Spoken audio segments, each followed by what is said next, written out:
Shalom Godly Family yang dikasihi Tuhan. Mari kita kembali menikmati teh hangat, teduhkan hati dan hadirkan semangat. Godly Family, bagaimana perasaan Anda hari ini? Apakah Anda merasa berbahagia? Ya, setiap kita memiliki jawaban masing-masing yang berbeda ya. Kalau ditanya, siapa sih yang gak kepingin berbahagia? Ya tidak ada gitu ya. Semua orang pasti mau menjalani hidup yang berbahagia. Nah, hari ini kita akan melihat satu bagian firman Tuhan yang menunjukkan kepada kita satu hal yang perlu kita miliki untuk mendapatkan kebahagiaan di dalam menjalani hidup ini.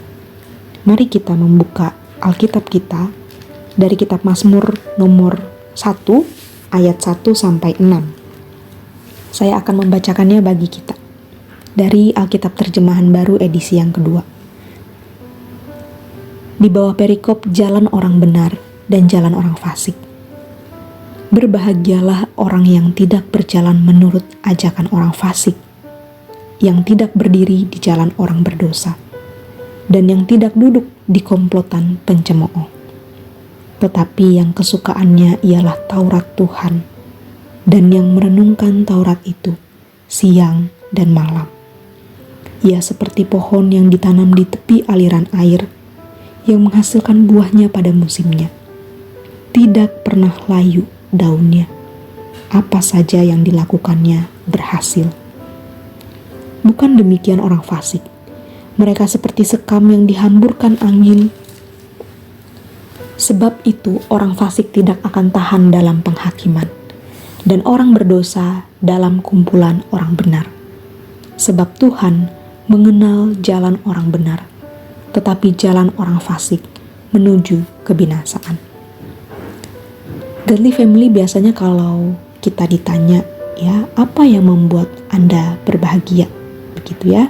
Tentu sangat mudah bagi kita untuk menjawab bahwa hal yang membuat saya bahagia adalah ketika saya bisa mendapatkan apa yang saya inginkan.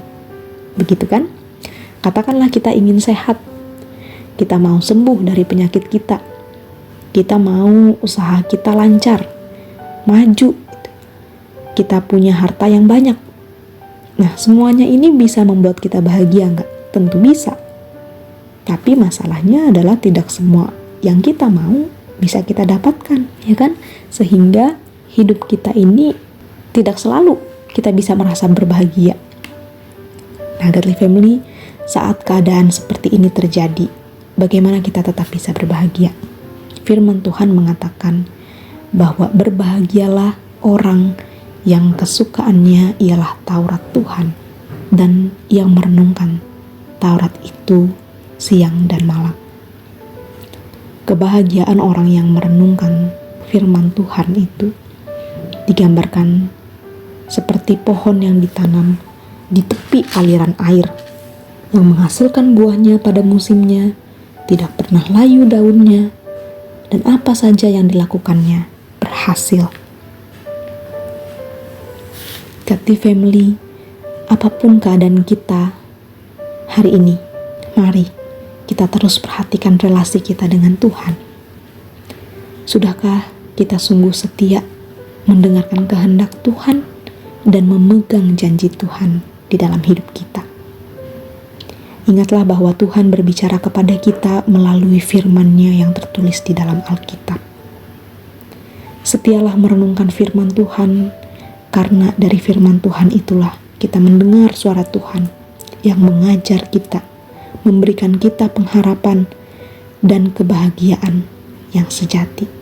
Itulah bagaimana kita bisa mendapatkan kebahagiaan. Kita perlu memiliki kesetiaan di dalam kita merenungkan firman Tuhan. Kita perlu memiliki relasi yang dekat dengan Tuhan. Dari sanalah kita bisa tetap merasakan berbahagia, walaupun kita menghadapi keadaan yang tidak sesuai dengan apa yang kita inginkan. Kiranya Tuhan menolong kita. Mari kita berdoa. Tuhan, kami bersyukur karena kami punya Allah yang tidak pernah meninggalkan kami, apapun keadaan kami. Tuhan, ajar kami untuk setia merenungkan firman Tuhan di dalam kehidupan kami, karena dari sanalah kami memperoleh kekuatan, kami bisa memperoleh kebahagiaan, karena kami tahu ada janji Tuhan, ada penyertaan Tuhan yang senantiasa beserta kami. Sekalipun apa yang kami hadapi di dalam hidup kami tidak sesuai dengan apa yang kami harapkan, tapi kami tahu dari firman Tuhan bahwa Tuhan sekali-kali tidak meninggalkan kami. Terima kasih Bapa di surga, kami bersyukur dan memohon pertolongan Tuhan. Di dalam nama Tuhan kami Yesus Kristus kami berdoa. Amin.